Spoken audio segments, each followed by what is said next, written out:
उसे भारत का सबसे तेज गेंदबाज कहा जाता है, लेकिन उसकी फिटनेस अब सवालों के घेरे में है। एक साल में 3 बार लगी ऐसी चोट की अब करियर ही पड़ गया खतरे में।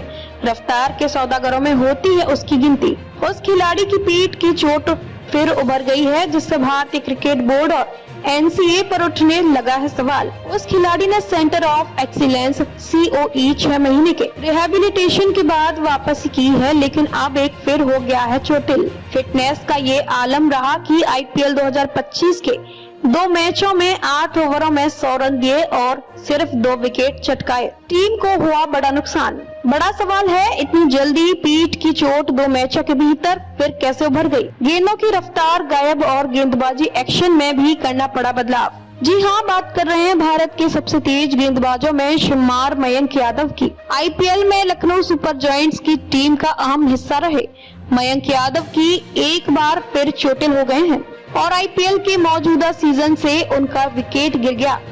IPL की ओर से कहा गया मयंक यादव को पीठ में चोट लगी है और वो बचे सत्र से बाहर हो गए हैं। न्यूजीलैंड के विलियम और राउर के बचे हुए टूर्नामेंट के लिए लखनऊ सुपर जायंट्स में उनकी जगह लेंगे। लखनऊ सुपर जायंट्स की टीम के लिए ये एक बड़ा झटका है और उनके ना होने से टीम की गेंदबाजी कमजोर होगी। बता दें कि लखनऊ सुपर जायंट्स की टीम इस वक्त प्लेऑफ में जगह बनाने के लिए संघर्ष कर रही है और उनके ना होने से टीम को नुकसान उठाना पड़ सकता है। सेंटर ऑफ एक्सीलेंस COE में 6 महीने के लंबे रिहैबिलिटेशन के बाद लौटे मयंक यादव ने वापसी के बाद सिर्फ 2 मुकाबले खेले, जिनमें उन्होंने 8 ओवर में 100 रन लुटाए और केवल 2 विकेट हासिल किए।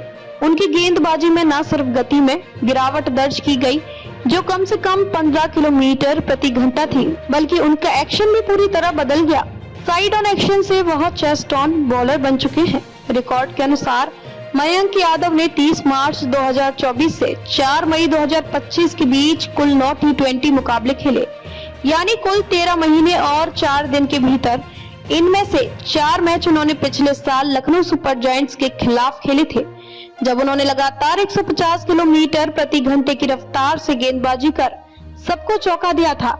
हालांकि उसी साल अप्रैल में उनका पहला ब्रेकडाउन हुआ और वह 6 महीने तक मैदान से दूर रहे। इसके बाद अजीत अगरकर और गौतम गंभीर ने उन्हें तेजी से रिकवर मानते हुए बांग्लादेश के खिलाफ भारत की T20 अंतर्राष्ट्रीय टीम में शामिल कर लिया, लेकिन श्रृंखला समाप्त होते होते उनकी पीठ की चोट फिर से उभर आई और उन्हें पूरे घरेलू सीजन से बाहर रहना पड़ा।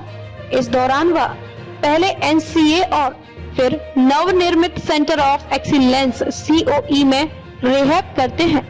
इस पूरे मामले पर NCA में कार्य कर चुके एक पूर्व स्ट्रेंथ एंड कंडीशनिंग ट्रेनर ने PTI से बातचीत में नाम ना बताने की शर्त पर कहा कि आप जब नितिन पटेल जा चुके हैं तो यह तक पता नहीं चलता कि मयंक के रिहैबिलिटेशन की जिम्मेदारी किसकी थी। असली सवाल ये है कि क्या उन्हें समय से पहले फिटनेस सर्टिफिकेट दे दिया गया, बिना यह सुनिश्चित किए कि उनकी पुरानी पीठ की चोट दोबारा उभर सकती है। मयंक यादव और उमरान मलिक जैसे खिलाड़ियों की रिहैब टाइमलाइन में कई खामियां नजर आती हैं। अगर ऐसा ही होता रहा तो तेज गेंदबाजों का अकाल पड़ सकता है।